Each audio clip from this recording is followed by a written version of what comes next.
Hallo, hier ist Meini. Vor dir siehst du ein butterweiches, zart geschmortes Kalbsbäckchen mit einer Rotwein-Jus, Gemüse und Kartoffelpüree. Das Gemüse bereite ich heute auch auf eine sehr besondere Weise zu. Wenn du also bis zum Ende des Videos dran bleibst und meinen Kanal abonnierst, verrate ich dir auch wie. Damit du dieses Gericht mindestens genauso lecker zubereiten kannst wie wir Köche, zeige ich dir jetzt das Rezept dafür und wir beginnen damit, die teuren und edlen Kalbsbäckchen zu parieren. An der unteren Seite machen wir nichts, weil da kaum Silberhaut vorhanden ist, aber auf der oberen Seite haben wir hier einmal das Fett und hier drunter die Silberhaut, die wir beide entfernen wollen. Dazu steche ich knapp unter die Silberhaut ein und führe mein Filetiermesser einfach durch. Bitte darauf achten, dass du nicht zu viel Fleisch wegschneidest. Jetzt führe ich das Messer einfach an der Silberhaut entlang, bis ich einen Teil der Silberhaut gelöst habe.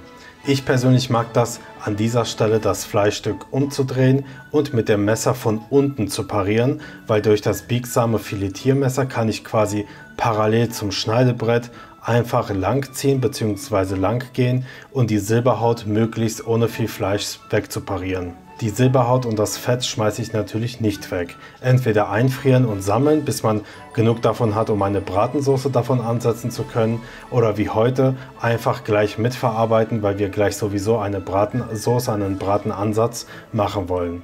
Die Pfanne habe ich mit etwas geklärter Butter erhitzt, Öl geht natürlich auch und würze jetzt meine Kalbsbäckchen von beiden Seiten mit Salz und brate sie in der Pfanne kurz scharf an.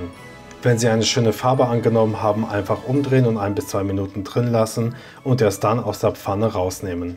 Jetzt gebe ich die parierten Reste in die Pfanne rein, weil ich sie ebenfalls anbraten und Bratenröststoffe sozusagen gewinnen will. Nach ein paar Minuten gebe ich die Zwiebeln rein und natürlich die Karotten und Sellerie. Das Gemüse wird jetzt weitere 10 bis 15 Minuten lang geröstet. Dann gebe ich Tomatenmark rein und löse es auf, indem ich Rotwein dazu gebe. Rotwein dazugeben und verkochen lassen und immer wieder dazugeben und immer wieder verkochen lassen. Das unterstützt später die besondere dunkle Farbe und den intensiven Geschmack der Jus. Außerdem kann man jedes Mal, wenn man den Rotwein wieder dazu gibt, die leckeren Röststoffe vom Topfboden wieder lösen. Jetzt gebe ich hier rein Nelken, Piment, Pfefferkörner, Porree bitte nicht vorher reingeben, sonst verbrennt es und wird sehr schnell bitter. Eine kleine Prise Salz, Thymian, Rosmarin ginge natürlich auch, Petersilienreste und natürlich unsere Bäckchen. Der Saft, der aus dem Bäckchen ausgetreten ist, kommt selbstverständlich auch da rein. Da ich eine Rotwein dominierende Jus, also eine Bratensoße haben will, fülle ich jetzt nicht mit einem Kalbsfond auf, sondern mit einem leckeren Rotwein. Dann wandert das Ganze abgedeckt etwa 2 bis 3 Stunden entweder in den Ofen bei 180 Grad oder einfach auf dem Herd schmoren lassen. Wenn nötig, zwischendurch noch etwas Flüssigkeit nachgeben, aber eigentlich braucht man da nicht so viel Flüssigkeit nachzugeben. Wenn der Topf bedeckt ist, verdampft nicht so viel Flüssigkeit weg. Nach etwa 3 Stunden Schmoren sind die Bäckchen super zart und weich geworden, wie man hier sieht. Bäckchen kommen raus und die Soße wird durchpassiert. Die übrig gebliebene Rotweinsauce stelle ich wieder auf den Herd, mische mir etwa einen Esslöffel Stärke mit etwas kaltem Wasser durch. Ich mache das gerne mit den Fingern, dann fühle ich es besser, ob da noch Klümpchen vorhanden sind und gebe es Schluck für Schluck unter ständigem Rühren in die Soße rein. Die Bindung greift eigentlich sofort, allerdings sollte man die Soße dann 2 bis 3 Minuten weiter köcheln lassen, damit der mehlige Geschmack verkocht wird. In die Soße kommen jetzt noch die Bäckchen rein und jetzt verrate ich euch einen super Trick, um einfaches und leckeres Gemüse zuzubereiten. Dafür verwende ich zum Beispiel 3 verschiedene farbige Karotten und Bohnen, die ich in gleichmäßig große Rauten schneide. Die einzelnen Streifen könnt ihr natürlich auf einer Aufschnittmaschine etwas gleichmäßiger schneiden als ich mit meinem Messer. Wenn die Rauten geschnitten sind, stelle ich eine Pfanne auf den Herd und gebe Butter rein. Jetzt passiert hier etwas ganz Wichtiges, bitte genau auf die Pfanne schauen.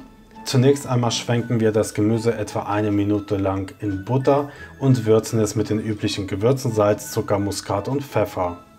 Jetzt gebe ich ein bisschen Brühe, wenn ich keine Brühe habe, etwas Wasser rein und lasse das Wasser verkochen. Das heißt, ich brate das Gemüse nicht mehr, sondern ich dünste es. Zumindest so lange, bis das Wasser verkocht ist. Und jetzt kommt das Wichtigste. Wenn das Wasser langsam verkocht, merkt ihr, wie die Butter übrig bleibt und leicht sämig wird.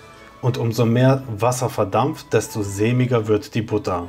Und diese sämige Butter ist jetzt wie eine Soße, wie eine Glaçage, die sich wunderschön um das Gemüse herumlegt. Und da die Glaçage perfekt gewürzt ist und am Gemüse haftet sozusagen, macht es das Gemüse richtig lecker. Und wenn ihr das Ganze einen Moment lang drin lässt, wird es leicht braun und bekommt ein zusätzliches Nussaroma. Jetzt müssen wir eigentlich nur noch das Fleisch vorsichtig auf das Kartoffelpüree legen und mit der Soße und dem Gemüse ausgarnieren. Und damit du nicht mit mir schimpfst, weil ich dir nicht gezeigt habe, wie man das Püree zubereitet, blende ich dir natürlich das Rezept jetzt ein von dem Kartoffelpüree und wünsche dir ein gutes Gelingen und lass mir gerne ein Abo da.